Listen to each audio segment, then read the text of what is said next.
હાલો રામ રામ ને સીતારામ દાયરા ને કેમ કી હે બધા મજામાં ને? મજામાં જોઈએ ને ભાઈ. પોરબંદરમાં મેળો લાગેલો હે સાતમ આઠમનો તો જોરદાર. તો પોરબંદરના મેળામાં એક બીજો મેળો લાગેલો છે, તમને બતાવું. મેળાની અંદર મેળો તો પોરબંદર મેળામાં ચોપાટી ગ્રાઉન્ડ ઉપર સરસ મેળો લાગેલો છે. સરસ મેળો નામ આપેલું છે. જેમ કે માધુપુરના મેળામાં આપણે હસ્તકલા આર્ટ છે એક સેક્શન અલગ હોય છે, એવું જ આ વખતે પોરબંદરના મેળામાં જે હાથકળાનું સેક્શન હોય છે એ સરસ મેળો લાગેલો છે. અને એની અંદર છે એ અલગ અલગ સ્ટોલ લાગેલા છે, જેમાં મોટા સ્ટોલ, એમાં જે સખી મંડળો હોય છે એ સખી મંડળોના સ્ટોલ લાગેલા હોય છે ને ત્યાં જે બધી વસ્તુ છે એ હાથેથી બનાવેલી વસ્તુ છે. તો જો આગળ વિડીયોમાં તમને વસ્તુ બધી સરસ મેળાની અંદરના સ્ટોલની વસ્તુઓ બધી બતાવું.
તો ભાઈ સરસ મેળાની અંદર મને એક બીજી વસ્તુ યુનિક લાગી, એ છે આ ફૂલદાની. તમને આ ફૂલદાની જોઈને કેવું શું લાગે છે કે આ કેવાની બની હશે? મને તો લાગે છે કે પ્લાસ્ટિકની બની છે. દૂરથી આપણે જોઈએ ને તો એવું લાગે કે આ પ્લાસ્ટિકની બની છે, પણ આ પ્લાસ્ટિકની નથી. જો આ અલગ અલગ ફૂલ છે, આ જો કલર, આ બધું છે ને આ આખું છે એ લાકડાનું બનેલું છે. આ છે ને બધું લાકડાનું બનેલું છે. આપણે બેનને આગળ પૂછીએ આગળ આપણે કે કઈ રીતે આ બને છે, આમાં કેટલો ખર્ચો આવે છે. અને આ એક સળીનો ભાવ છે ને 20 રૂપિયા છે. આખી ફૂલદાનીનું આપણે આગળ પૂછીએ આગળ વિડીયોમાં. જો સરસ આ બધા ફૂલદાની છે ને આ બધી એ લાકડાની બનેલી છે. બેન ये आप हाथ से ही बनाते हो? अच्छा, ये पूरा किस चीज का बना हुआ है? ये 16 फुट का बना हुआ है. 16 एक लकड़ी आती है. 16 लकड़ी आती है. ओके.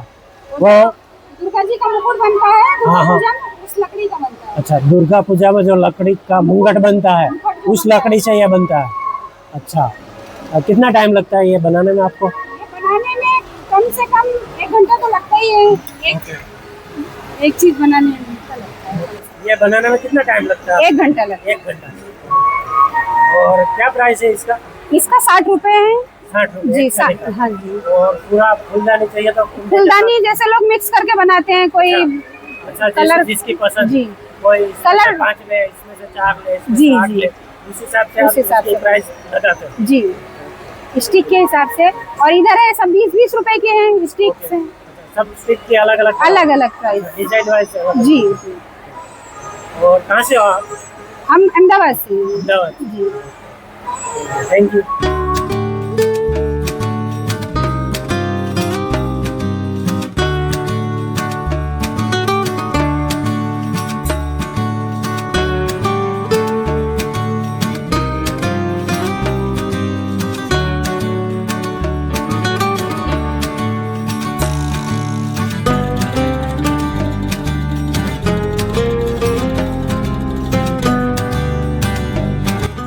તો ભાઈ પોરબંદરના મેળામાં સરસ મેળો લાગેલો છે, એની અંદર આપણે ઘણા આગળ સ્ટોલ જોયા.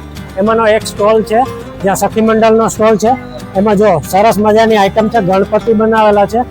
આમાં જો આ ગણપતિ છે દરિયામાં, જે આપણે દરિયાએ ચોપાટીએ જાય તો જે કોડા જોવા મળે, તો એ કોડામાંથી સરસ મજાનો કેવો કલરફુલ ગણપતિ બનાવી દીધું. એવી ઘણી બધી આઈટમો છે. જો આ ઢીંગલા ટાઈપ બાય બનાવી દીધી છે. આ બધું કોડામાંથી જ બનેલું છે. જો ચકલી બનાવેલી છે, કેટલી યુનિક આઈટમ છે સરસ મજાની. તો ભાઈ આ બધી આઈટમ હાથે જ બનાવો છો તમે? તો જો આ બધી આઈટમ હાથે જ બનાવેલી છે. આ તમે જે કોડા છે એ ક્યાંથી લઈ આવો? આ તો દરિયાની અંદરથી નીકળે ને એ દરિયામાંથી લાવી અમે અને પછી હાથેથી પછી બનાવવાનું હોય. આ ગંડોળો આવે ને ગુણ ચોટાડવાનું એને ચોટાડી આનાથી પછી બની જાય. એક પછી એક ચોટાડી દેવાનું અને પછી એની માથે કલર, એની માથે પાછો કલર ચડાવવાનો. આ બનાવતા કેટલો ટાઈમ લાગે તમને? એટલે આમ જેમ થતું જાય ને એટલે વાર લાગે. આમાં 1.5 થી 1.5 કલાક નીકળી જાય. હા. અને આ શું ભાવમાં વેચો તમે? એટલે આ 100 રૂપિયાની ડોલ છે. 100 રૂપિયા. પછી આ મોટી છે આ પછી આ 300 રૂપિયાની વેચે છે. આ મોટી છે 300 રૂપિયા. પછી આ આ 300 ની જોડી આવે છે. 300 ની જોડી છે. હા. એટલે સીપલા આ તો દરિયાના સીપલા છે. આ વીકીને કોલે સીપલા થઈ ગયા. ઓકે. આ કલાની કિંમત છે. કલાની કિંમત. કલાની કિંમત છે. ભાઈએ બહુ સરસ વાત કરી. જે રીતે નામ આપ્યું છે સરસ મેળો અને એની અંદર કલાની બધી વસ્તુ છે. તો આમાં કલાની કિંમત છે. તમે અંદર આ બધી કોઈ પણ વસ્તુનો ભાવ પૂછો તો તમે ભાવ છે એ થોડોક વધારે લાગશે અને જે એની પાછળ જે કલા છુપાવેલી છે એનો ભાવ છે.